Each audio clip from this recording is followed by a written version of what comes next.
I'm working on it. Okay. Clickety, clickety, click. It says it's live streaming, so that's why I'm checking. That's good. Okay, I so think we're just there, and Computer sound. we're gonna talk. Oh, Oh, hello. oh, I echoed. Okay, am I good now? all right, people. Let's see. Here comes Tim. Welcome back. Yeah. We are learning to pivot. Yes, we are. And this group is going to do its own pivot today. We're going to actually head back over to some practical questions as we've taken a deep dive, maybe even a nose dive, into some of the. Just kidding. Some of the big thoughts. But we're coming back up for air, and I think that's Verena and I were talking a little bit in the last few days, trying to get some of our focus, looking at some of the okay, so how do you do it? And so, which is where we began, and then we, right about 2 months ago, and then we took a number of detours into looking at some big ideas to try to find our theoretical framework, to be honest. And we probably should, keep reading together and doing those kinds of things. But it's definitely time to come back up for air and say, all right, so let's look at some practical design questions, design problems, thinking questions about.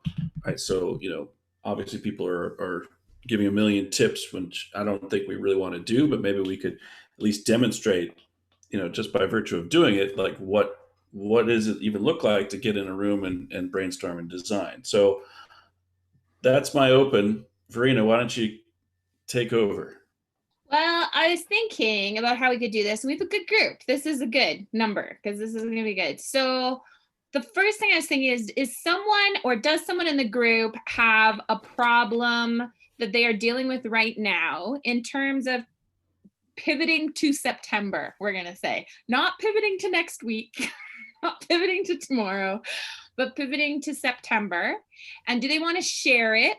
And then if they share it kind of like a pitch idea, oops, I'm going to turn off all the distractions. It's probably one of my children saying they're not fair. Something else is going on. So they're going to share it, and then we're going to ask lots of questions and help them out and get them to think through it. I have a Google Doc to help us. So there's some focus areas. So we're going to try to ensure that we first understand whatever your problem is. So we're all clear on that. You're going to get lots of questions on that. Then we're going to poke at you to make it real, make it visible. So how are you going to show us how this is going on? And then how are you going to make it inclusive and diverse and make it for everyone? There's also a pile of other questions at the bottom should you forget to ask questions and forgotten how to do that. You're looking at the link in the chat. The link in the chat, which is also in Twitter under #LearningToPivot if anyone needs to online. So does anyone have a problem? If they don't, we lost him. Okay, he'll come back. He'll come back. Yeah. So does anyone have a problem? I know, Mr. Ridgway, you were about to tell us about your problem. Your problems, and maybe we can. I don't know why my name on here is. I think it just must rip from my Google, because my Google name for my kids is that. Yeah, no, for me the biggest thing is moving to a new teaching job. That's obviously going to be a shift, which is good financially for my family, but otherwise difficult. My biggest concerns are two things. Number one is going to be switching, LMSs and instructional technologies. So from Google to Microsoft. So part of it is I'm a little bit unsure of simply what Microsoft tools exist. I mean, obviously, I've heard of Sway and Teams and all those kind of things, right? And I use Flipgrid voraciously, but I'm also in some ways, like at the same time, I'm looking for training on some of those things, and I have found some. I'm also in some ways not looking for them because I feel like as soon as somebody gives me the instructions on here's what you can do with Teams, that's going to limit my creativity that I'm going to find when I actually hit those apps for the first time, when I start actually playing around with them. So part of my anxiety right now that I'm dealing with is like not having access to like, Microsoft accounts and stuff where I can start to go and, fidget around with things. Right. And then the second thing is that I'm going to be taking on a new course as well next fall. So I'm going to be, and I haven't taught government before, but one of the government courses is going to be blended, which is perfect for this environment. Right. And so that's also going to be a new experience for me too. So there you go. Got it. That's a lot. Who's listening to Barney? Oh, that's my son. Yeah. Which is why I'm Hey, normally Brent. sitting here on mute. That's awesome. Hello. Okay, wow. I'll tell you, man, quarantining with a 3-year-old is fun. You got to try It's it. terrific. Yeah, I know. Hey, Brent, we're just getting started, kicking off some design questions. I'm trying to get some practical, solve some how do you do it, planning for September. There should be a link in the chat. Do we need to repaste it for Brent? I don't know if it shows up. No, it doesn't show up if I wasn't in on time. All right. Okay. So man, I think you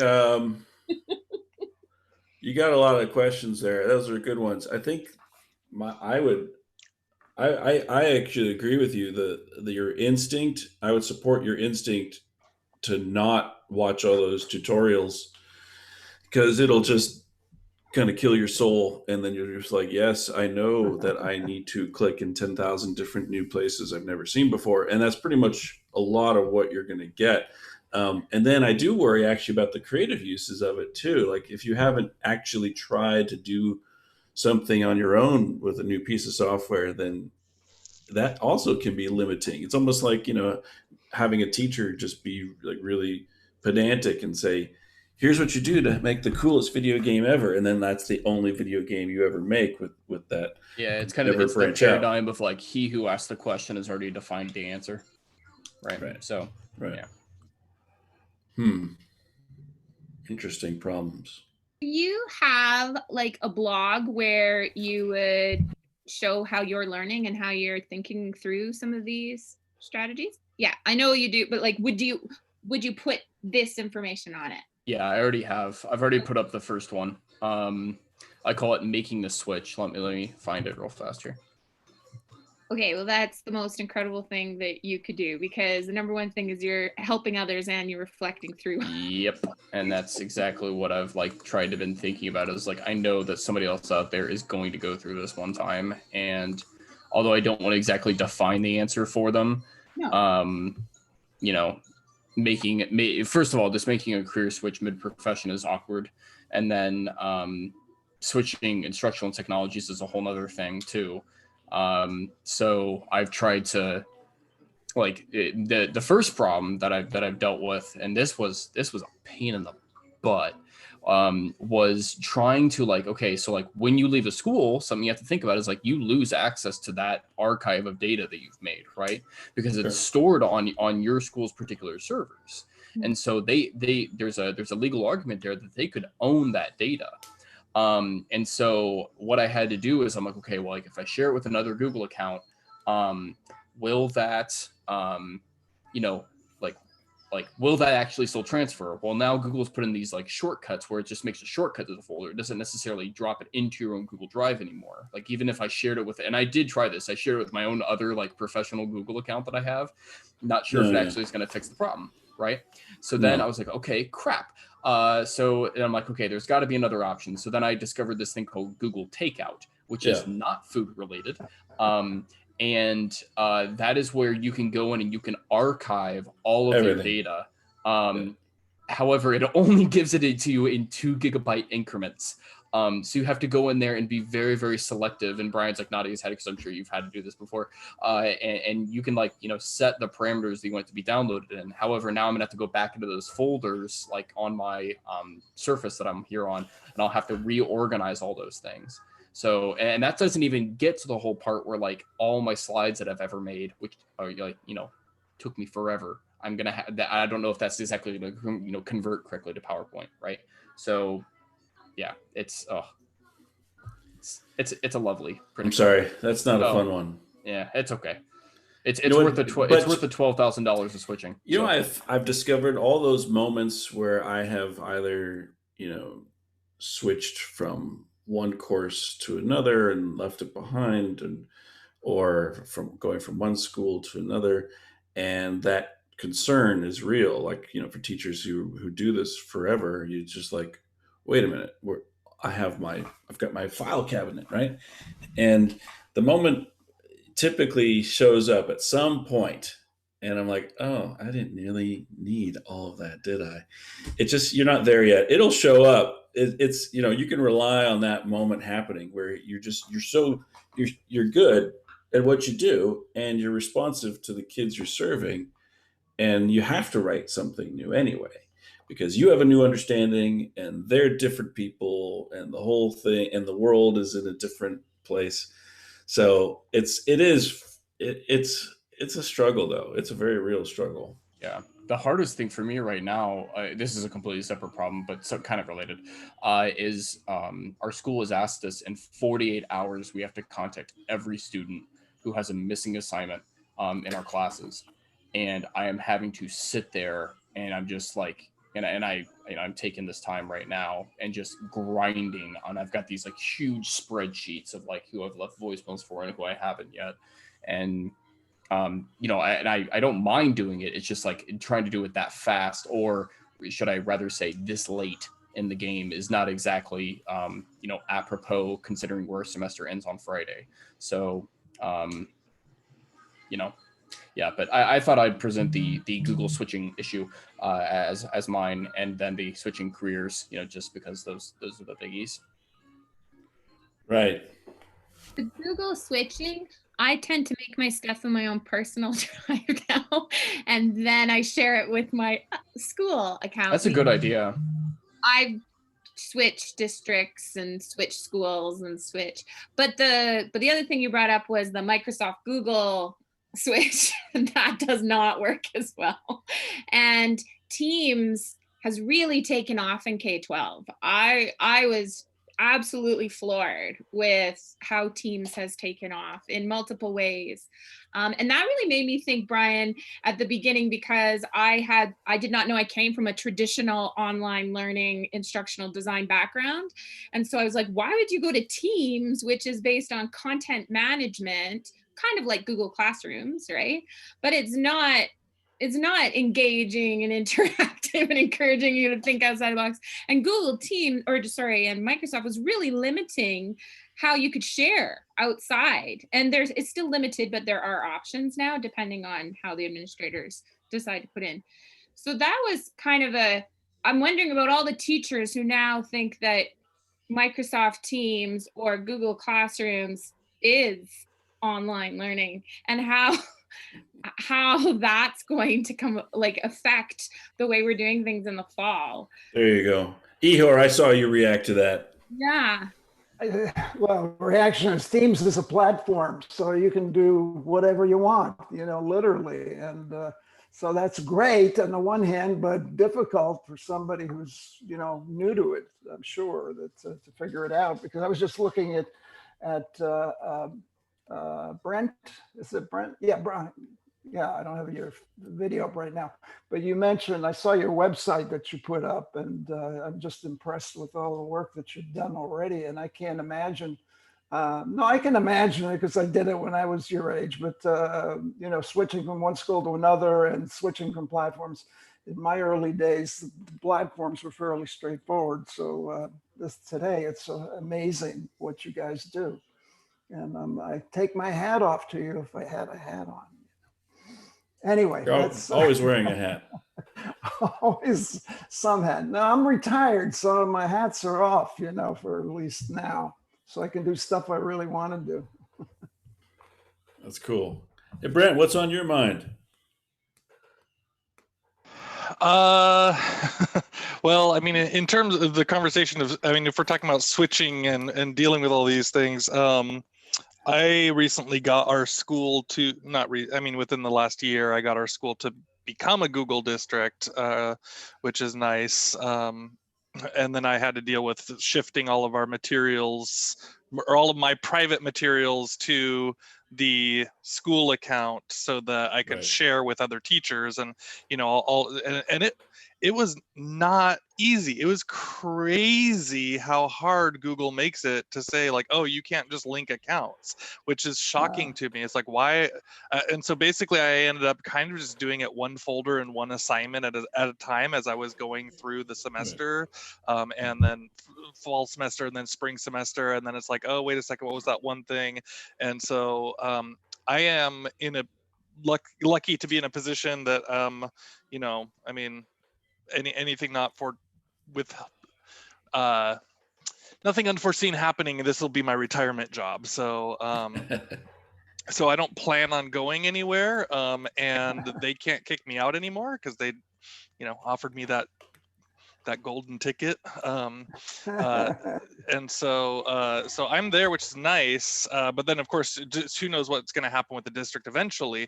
Right. So finally, yes, it's I was able to slowly make that transfer of most of the materials over from one place to the other.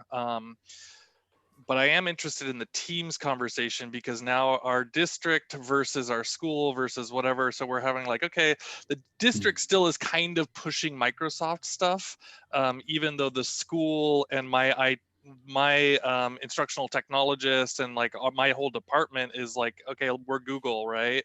And so then we've got Teams over there, and I don't know much about Teams, except that you can use it also as a communication platform. And we have River, which is like Slack. And so River was kind of a competitor to Slack, and they came out for free for a little while. And then I said, hey, I'm part of a school and we're doing this to have our teachers be able to talk to each other in little cohorts, because we teach the same classes. And so I wanted to have a central place, because in the community college level, there are night teachers, there are teachers on the other Right. campus, there's whatever. And like, to me, it was important to have some sense of community and a way to reach out to people that they can say, hey, I need to know what's going on, or I just want to understand what's happening with, particular school rules, or these particular types of students, whatever it is. So we built all that, but we are kind of using it as a whole outside system. And so I thought, I've been thinking about looking at Teams, because it might be an internal system that would be connected to our school email addresses, and trying to keep everything locked, because otherwise it's like, okay, I'm asking you to go sign up for another service, I'm asking you to go do another thing. And there's a lot of our teachers that continually ask the same questions I've already answered on there, because they're not checking that out and they're not part of it, right? And Yeah. no fault to them. I mean, I get it, and I understand how much it's like, oh, you're telling me another thing that I have to look at, another thing that I have to do and deal with. And so I get that, but I don't know if anyone's using, if anyone here is using or has seen Teams used in that kind of Slack like communication portal style, and if so, do you think it's effective, and is it a good way to keep people interacting together and sharing inside of a school or a district? Well, that's a good question. And sorry, I think I'm going off topics. I got to go back and look at the link. No, you're good. Yeah. Practical Looks thing. exactly like Oh, Teams. I'm sorry, No, I couldn't hear you. yeah, I'm new to both of these. So I just look at Slack, and it seemed like they was put up by the same publisher as Teams. They look alike. Yeah. Okay, so it really is pretty similar. I'm just going to need to Yeah. dive in and see what it actually looks like, I guess. I took I know a lot of people who train on Microsoft software, and I recently took a demo just because the sales rep wanted to pitch it to my school. Mhm. And it's fine, like I couldn't complain about it. I just don't know. I think at your level, Brent, it probably would be more useful, because it's more aligned with kind of how the business Slack world works. Whereas elementary school and probably most middle schools and aren't going to use it. Maybe some high schools would, just because it just it has a feel to it. Like just like the number of things that we've all become normalized to look at and respond to. It you have to shrink that by quite a few to get to the younger kids. And I think that's my biggest concern of what if you Yeah. had to pit Google and Apple up against Microsoft. Google and Apple are a lot easier to look at for the young kids. Yeah. I was talking with one of the principals of my son's school about they were asking for feedback about how things are going, and I'm like, I don't even want to do that. Like, I just don't want to talk about it, but I will talk about what I would like to think about and Yeah. talk about. And one of the things was experiential learning and how can we integrate, like, gaming or Minecraft, like authentic and relevant activities that my son in particular would enjoy more than worksheets or whatever. But Yeah, absolutely. yeah, like for sure. But that seems so far off for teachers right now, especially those who we're talking about, like introduction to Teams and Microsoft, when we've been playing Slack or we've been going into, there was like other ones. Or remember when I used to Skype all the time, DM Skype, and then I don't even know what the order of DMing and the world of AOL Instant Messenger. Here's an interesting question then, because now, so we're saying, hey, I'm kind of tired of talking about some of those things and I want to talk about these fun things, but I know that everybody just has to get caught up on how to do things. But also, I mean, can't we switch that thinking to say, their switch is not a switch to the traditional ways they've done things.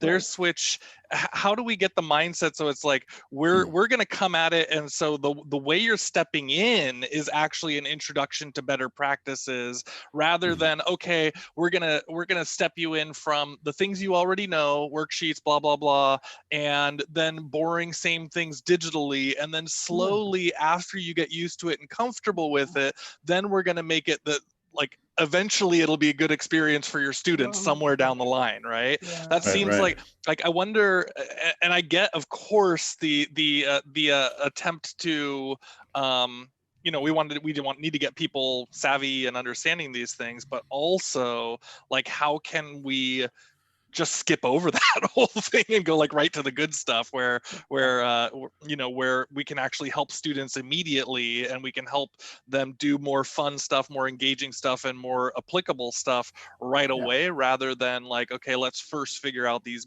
boring steps before we can do those. I don't know if I'm making sense with that, but Yeah, that makes a lot of sense. First, hello, Tim, Alana, you made it. Klaus, hey, welcome to the room. Oh, now it's getting busy. So we're getting exciting, apparently. Yeah, and here comes Joe. So let's try to attack Brent's question as this is building off of where we started with teaching from the Ridge, Mr. Ridgeway, and hey Joe, and so because I don't know if you're hearing the question this way, Verena, but I sort of am, in the sense that it sounds like there's sort of just a design problem from, hey, let's take a look at this organizational software and let's make that the way that we then decide how to do things. And I think everyone in this room would all say, wait a minute, that's ridiculous. Why would you ever start there? No. Start with a great question, or start with the kinds of experiences you want to have, and then decide if there's a software to meet. And and Joe knows really well that most of the time there's no software out there, and you have to write it. I think Klaus knows the same thing, that you have to write your own software in order to get the proper design. Well, you have to approach it as a team approach. You need people that are experts in certain areas, because, for example, my background is mathematics, but at the same time, I wouldn't expect to spend all my time learning these software programs. Rather, somebody show me how what I do fits in with that. Now, my thing about writing, because I've been developing curriculum all my life, and is always start with something that's going to capture the children's imagination, so that we can move on and build from there. And then whatever technology pieces are appropriate, you use. So starting with the technology, we're back to the same boring days. So this is critical that we approach it by picking the good stuff first. Otherwise, it's business as usual. So we're really getting at Tim and Klaus and Joe, we want your opinions too here. Can we just skip over that whole jumping into a tool, a digital tool, and using it incredibly badly in many ways? And can we jump over that and get to some really cool learning design we're thinking about for September. So we're thinking about for September, and we're trying to bring everyone in, new teachers to technology, innovators. Like, what can we do? What are the strategies that we can think about doing? Is that right, Brian? Is that kind of summarizing? Excellent. Yeah. Yeah. Okay. Yeah. Okay. Anyone It's else? the whole idea of tasks before apps, right? That Monica Yeah. Burns talks about, and some others. This has been like a continual struggle for me, is that oftentimes, like when I've when I've had the chance to go and work with teachers. And sorry, I've given up on my hair, so I've just put a hairband up to try to keep it up. That's where I'm at right now. You do. This is 3 months of continual hair growth, and I've just given in. The biggest thing that I've run into when I'm working with teachers, and we've gone around, because we had this book that talked about differentiation, right, with technology, is what we did our book on, is that it's helping teachers understand that it's not the apps that differentiate for them, it's how, like, it's the design behind it, right? It's like looking at elements like choice or student interest, or you can go on and on, right? Giving students freedom of process or freedom of product, and those kind of things. Then it's helping them actually find ways through technology that they can do that. I feel like a lot of what we're talking about here is actually just agreeing that the common point needs to be, good solid evidence-based pedagogy, and then the apps gets layered on top of that, right? Yeah.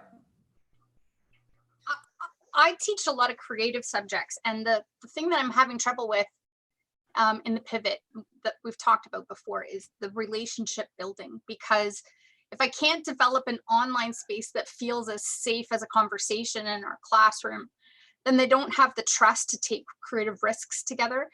And I have to sort of, like, my pedagogy and face-to-face would be, let's create something. Now let's workshop it so it's even better. Now we'll, talk about it with maybe some new vocabulary layers on there. And that's part of the pedagogy. And then we'll revise, and then we'll showcase it if you want to. And then we'll keep like pushing for an authentic audience. So like, if I have a clear package of apps or whatever, like Google Apps for education, it's not about what I'm going to do with that. It's how far can we reach? And what I feel like is that the system's limiting our reach. It wants to put the kids back in the walled garden. It's so inauthentic. They've never done anything like this before.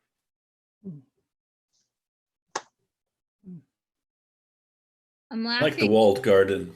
Yeah, it's totally Walled they're garden. trying to pull them back in. What they call ours. So my son this morning, grade 4, has an assignment where it's a book report, and okay, exciting. So we're actually doing a book report, but then we get to the science, because everything's split into these little PowerPoint slides, and it says dinosaurs. And I just loved his reaction. He's like, dinosaurs? Where did they come from? Like, last week we were doing go outside and make an art project, and now we're doing dinosaurs. And I thought, that is perfect. Like, he has no ability to connect, because I think part of the learning design that we're also missing is the scaffolding piece. The connection piece. So not only are digital literacies not being integrated into the learning design, the content isn't even like nothing is making those connections that you're talking about, Elena. Like but the moment he was like, dinosaurs, where did they come from? I've never heard of a system that lets the user determine when they're ready to go public. It's always decided for them. What does that say about voice and choice? It says I'm going underground with my TikTok buddies. That's what it says. Well, like, Well, that's a cool thread to follow, that though, too. Like, there is something interesting in I think you're identifying something that is generally missing from what we're doing inside of these these environments, Google, Apple, Microsoft, any of them really, Canvas, Schoology, whatever. Like what, I mean, unless I'm missing something, is there some sort of community showcase, project showcase for kids to Network things. publish within that environment? I've been Mhm. thinking about that a lot lately with Google Classroom. Well, I use Google Assignments as part of Canvas, but the same type of thing where I really want my students' papers as they're developing them to be public, so that I could just kind of tweet them out, or I don't know, whatever, like have them be publicly searchable somehow. And so even though we know, hey, this is drafting, or hey, this is in process, we're gonna do essay, writing in my writing classes and things like that, this is in process, but just knowing that it's out there, just knowing that there's a real audience makes a difference in the quality of work that they're going to do. If they go, oh well, I'm just going to submit it to Brent and he's the only one who's ever going to see it, that's a different thing than going, well, hey, this is actually a public thing. So in the past, I have done blogs and things like that, and then when it's a blog, great, okay, it's out there and let's share that and see what's going on. There are other parts of Google Docs that I like, the ability to interact and the ability to leave comments and those types of things, which other things do. I guess Medium has that type of thing, but the construction of being able to click through quickly to the next ones and my workflow, unfortunately, those are things I also have to consider too. And so I would love if there could just be an option that said, my class's work is already published, not linked to my department, but automatically already published. And maybe if I have a Google site that just says, like, here are the assignments that are being worked on right now, if you want to, you can go in and comment on them, right? And at my level, they're college, so that hopefully they can deal with if they get like a nasty comment or something saying, hey, it's part of it. But I don't know. I'm looking for something similar to that too, where it's like there needs to be some of their choice and their option to be out there in the world, or say like, hey, I am comfortable with people seeing this, or I'm not comfortable with people seeing this, and maybe at the end I will build towards that, and then that would be also something that I could see as an indicator of like where they feel their own writing is. There's a lot of extra growth potential with how students control their own work. Yeah, yeah. Alana, what I'm thinking you were getting at too was the back channel. And I was thinking about a blog post called like Celebrate the Back Channel. It's all those amazing things that our students are doing that are not in Microsoft Teams, Google Docs. It's how did they get there? How did they work together in order to figure out what the teacher was asking them to do, or whatever it is. They're like, and I see it in gaming when I watch gaming. So gaming is a very good example of that, but you don't, like, it's a back channel world in gaming, the building of your reputation, the competitive nature. But then on the other hand, now I've seen that transfer into how do I get to my friggin' Google Meet meeting with my teacher in 2 minutes? And how do I create a image that says that I'm there when I'm not really there? Like or the AP exams that came out. There is a whole chat on TikTok about all the time that AP examiners spent creating fake AP content and places to go for people to cheat during the AP exam that they wrote about in TikTok, and all the students are talking about, like, why did you spend all the time doing that? Why didn't you just get us to write an essay about cheating? Like, Is that real? It was what real, but yeah. Like True. them going and Dino creating sauce. fake places for them Yeah, to cheat? look up Dino Sauce. They Yeah. created like Jesus websites, Christ. and they put test questions on test banks, and I'm like, why did you waste all your time doing that? Where is the focus and the energy? Like, Why not on, like, actually, I don't know, maybe a non-culturally biased test, or I don't know, like, authentic assessment? Oh, stop making sense. yeah, sorry. But that's what I mean by the Celebrate the Back channel. The Yeah, fact that students are making TikToks about it. Sorry. it's okay. My celebration this week is that I created a safe space because I set them up in peer groups and inside a Google folder and inside a Google Doc and share and comment each other's stuff. But I came across one of the comments and it was like, oh, I think she will really like that. And I was like, she? Who is she? You mean me? Because I'm here, right? And so part of it is like to be able to use for my assessment the observations. And I don't want to, as Mr. Ridgway said, I don't want to mark every single piece. I want to be able to see, is it working? Is there flow? And that's hard to see. That's really hard to see.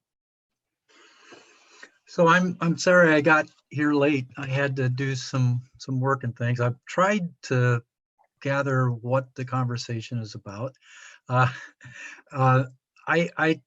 can't really speak in generalities. I can only speak about what I'm doing and see whether or not any of it is applicable to other things that people can do.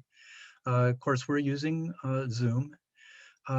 So some of the things that I've tried to do, and I do high school, so I think it can be done at the elementary. I've been doing it with my granddaughter. The elementary kids can do amazing things that we've never allowed them to do. That's like my granddaughter is already now doing PowerPoint presentations, and she's studying on her own, doing Google searches, putting together PowerPoint presentations, and then presenting to me.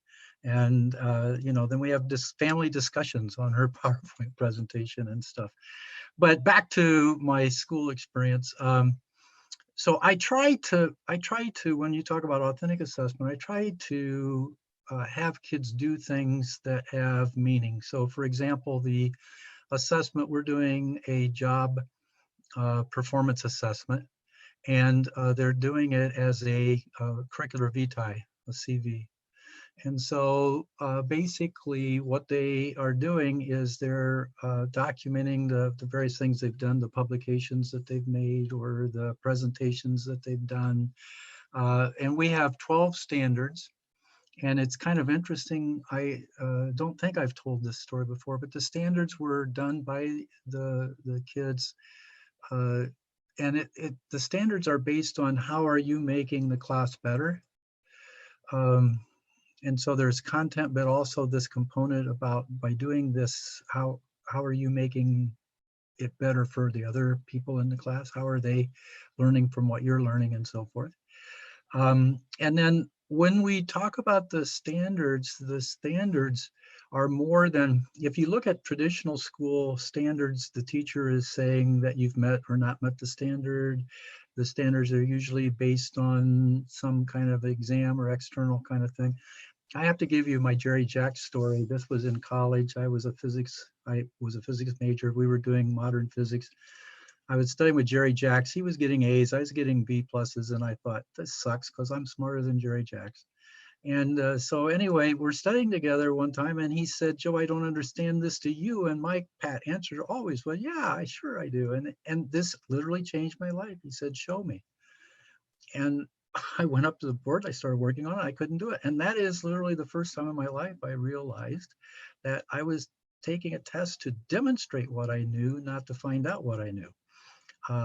It changed my whole life and perspective. So when I look at these standards, I look at the standards as the kids doing the self-assessment, but assessing what it is they've learned from this standard and how they've learned this standard and how they're going to be able to apply this standard. So it gets to be way more personal in this idea of developing competency with the standard, and it becomes internal versus external.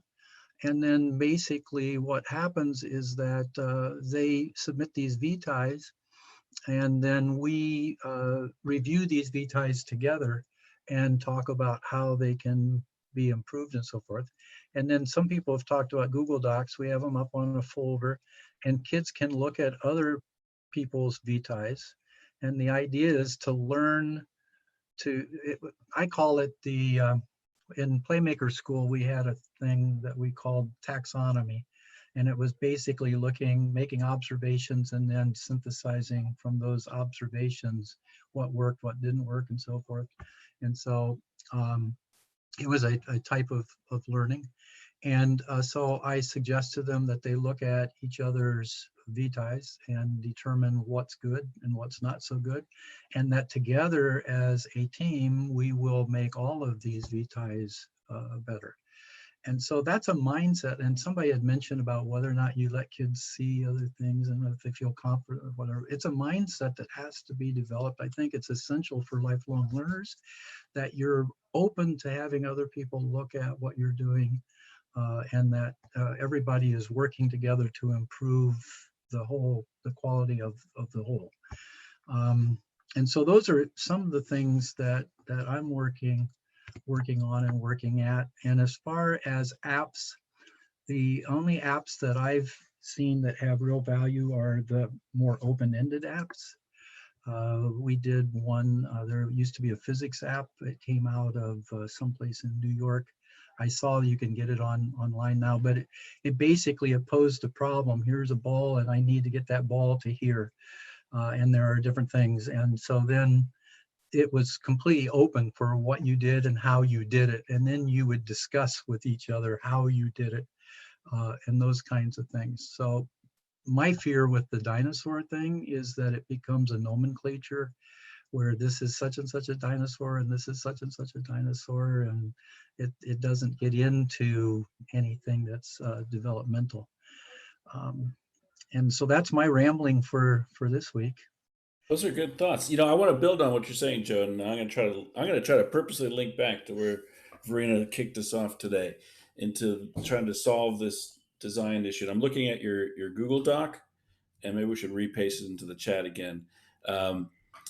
And that the make it visible section of what you're trying to solve there, Verena. I was thinking, and Joe, I think you're helping me define this a little bit more, and based on what other people are saying, is that endpoint is the artificial, that's the artificial, demonstration or way that we have sort of accepted that something's done or something's good or something's in A, B, C, D, F. And if we purposely build into the learning design that we want everybody to look at everybody else's work and making it visible, whatever, you might have meant something else in the way that you looked and you were setting up that chart. But when I was thinking about it, I was like, well, that's actually what's missing, is making process visible in so much of what we do as educators. And the greatest things I've ever learned as a teacher happen from asking to look at how kids are solving the problems on their own or in small groups. And that pushes me to rethink my own assumptions and the way I asked something to begin, or where we're even headed with whatever is the unit of study. So I'm really curious about, pivoting, switching school itself to focus more on that unending process of, class never ends, the work's never done, the test isn't real, you're going to do this for the rest of your life if all goes well. And, and let's take a look at where you are now so that we can get some information about where you're headed, where, and how you're interpreting what's being asked. You remember the other week, I think it was Gary who was talking about generative software, and the software is responsive and it allows you to just kind of build the space you're working in rather than dictate all of that. I feel like this and that have some kind of parallel here, because if the software wasn't so prescribed in input and output, we wouldn't be in such a lockstep with it. And if the software was more of that generative focus, then I think process, because it's such an organic process, you don't know how it's going to develop. And if you try and dictate how it's going to develop, you're always going to end up stuck in that step by step, I've just done what Google wanted me to do next, or whatever world that so much of this is. If we could get to the point where the software, in the way that a good teacher is reflexive to the learning situation and actually delivers what we need in a digital space that way, I think that's how we could win here. But the problem is the software is not operating at anything like that resolution. And most of it actually isn't even educational software. It's just, you know, Google software designed for them to make money advertising they've brought over and given for free. So, or Microsoft or anybody else, it's all business software we're using. I don't know that anything we use is actually educational. Klaus, there we go. There's the open. We need to write some new software together. Yeah. Well, that's what I thought of when you said generative software is a programming environment like Scratch or other equivalents that younger kids could use and build and do more advanced kind of activities later on, but get that spirit of generating information and building and creating things and being creative in the process is crucial as you move along. So I always want an app that's going to solve my problem. You know, I'm having difficulty with something with Scratch.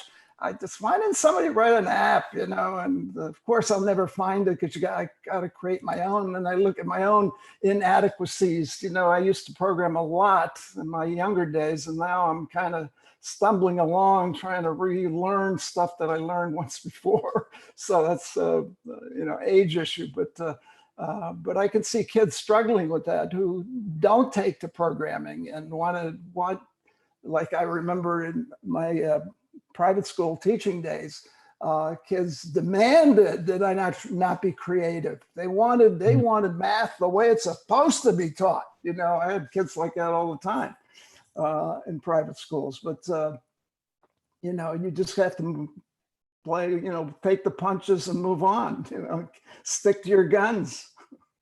One of the examples that we did is we used Minecraft, and we created a model for the nose. How do you do that?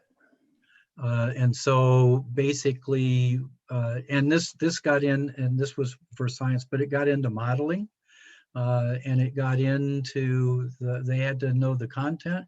So basically they designed a thing where a block came in, and that block was a particular odor, and it would enter the nose, and then they used conveyor belts to have it go through different sensors.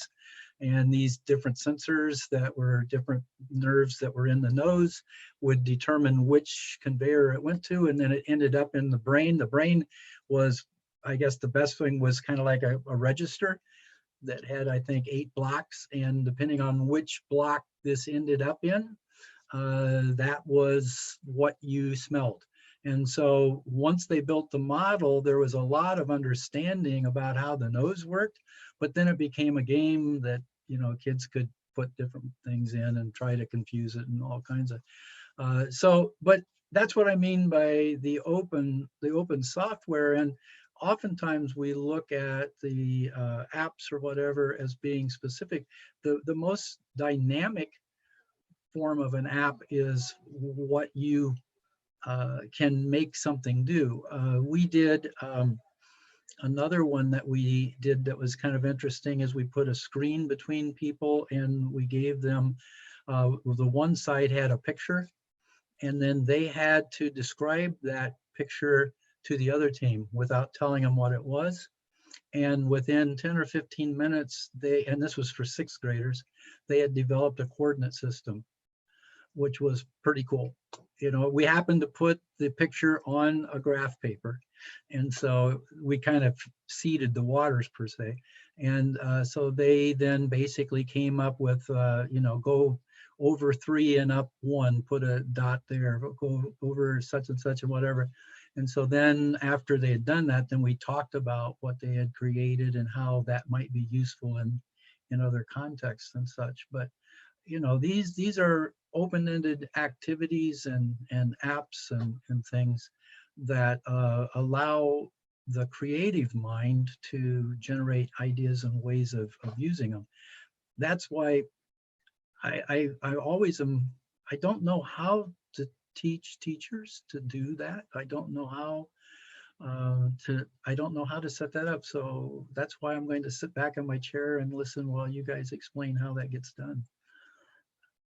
I think as we summarize, you just gave some really good examples on COVID type activities because they could have plastic shields next Yeah, to yeah. them. You're just explaining it all really well there, Joe.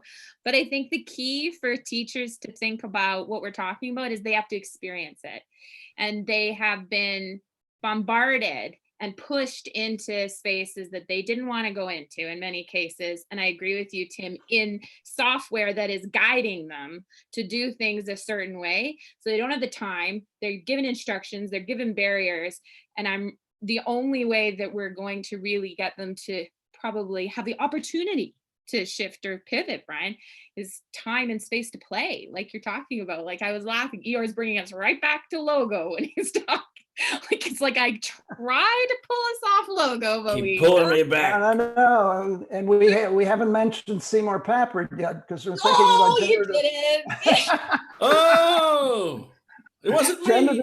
generative software and microworlds go together. You know, Yeah, we can't help but be theoretical. There we go. But I mean, the thing is that, like, I will say that practically speaking, is if you could get everybody into Minecraft and they know how to put their, work with ASWD and the hand on the mouse and learn a couple commands, like actually that is so far the best learning environment to watch people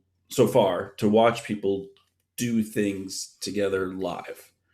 And to come up with it's like, hey, what if we a crazy idea, and then try to figure it out. And then there's always somebody who knows a little bit more about this part and someone who knows about that part. And then together it typically does really work well. I mean, it's so much nicer than, show me your iPad up to the Zoom camera with my virtual background and everything's like going crazy, so there is something there. And I would applaud the Minecraft Education Edition as a very clear way to get some of these things done. Of course, it instantly changes what we think of as school and a class period and a subject matter and grades. And so you have to, we can't do the hey, we're gonna have a little bit of Minecraft time today. Like that sentence cannot exist because you've missed the whole point. So those are interesting problems that we get into as teachers, and then as teachers bring these ideas to administrators, like, hey, what if we? It's like, well, no, there's probably a lot of pushback on but where are the assignments and how are we going to assess them and what do we know about whether or not they're ready for next year? That's where we're continually stuck. But we're not stuck. So on that note, we're going to end this session, pull the ideas together. Thank you for giving me some of the space and time I needed to bring us back to Earth. As I was explaining to Bob today, I was like, we need to come back to Earth so that we can go off into another galaxy and find another space. And I hope we answered some of your questions. Like you are starting provocation or provocateur. How do I say it, Aletta? Jump on. Come on. I get it. You're unmuted now. You're unmuted. Provocateur? Provocateur. Mr. Ridgway was our provocateur today. Sounds French. Yeah. Chief instigator? Chief instigator. Did we help? So let's finish it up. Did we give you any insights? Did we calm you? I think so. I think it kind of confirmed my idea that I don't want to define the answer. Like, I don't want to go out and look for things that, are going to tell me how to use it before I've had a chance to play with it myself. Which I think is valuable. For those that weren't here, I'm switching completely over from Google to Microsoft, and also LMSs, because I'm switching schools. So, yay, fun things. Also I shared a link on there to Google Blocks. I don't know if anyone's played with it, but we got into VR a couple of years ago, and we've built a bunch of systems for our school board, but it's difficult to do because you can only have one person in at a time. But Google Blocks, when we first got into it, because you can have multiple people in there at once. I think Minecraft has a VR as well. Right. But what's nice about the Google Blocks is even Minecraft is quite prescribed in sort of the way the world runs. And what's nice about blocks is you can even change the gravity and things like that. So in there, in theory, students could create the entire world they exist in. And I just wish we were 10 years from now, because I think if you could throw on the headset and go into that, there's your generative virtual space where we could really, really break things open. There was software a number of years ago called Interactive Physics. I don't know if it's still Yeah, there, but I know it. you could basically around. do your own world. And so I would show this to high school students, and I'd say, so you can create your own world. What do you want to do? And we had a ball. We had drawn a ball, and they said, oh, take off gravity, take off gravity. And I said, you sure that's what you want to do? They said, yeah, take off gravity, take off gravity. So I took off gravity, and I hit run, and the ball just sat there. And they were like, oh yeah, that's what it, and those are the kinds of, it's what I say, people know things, but they don't know it. So if you ask them the question, what would happen if there was no gravity, they'd say that it would stay there. But in this environment, anyway, so giving people opportunities to explore, that's, I think, That's cool. The apps that we want to get to. Yeah, Kerbal Space Program. That's a good one. That's good. And to be fair, Tim, you can modify Minecraft.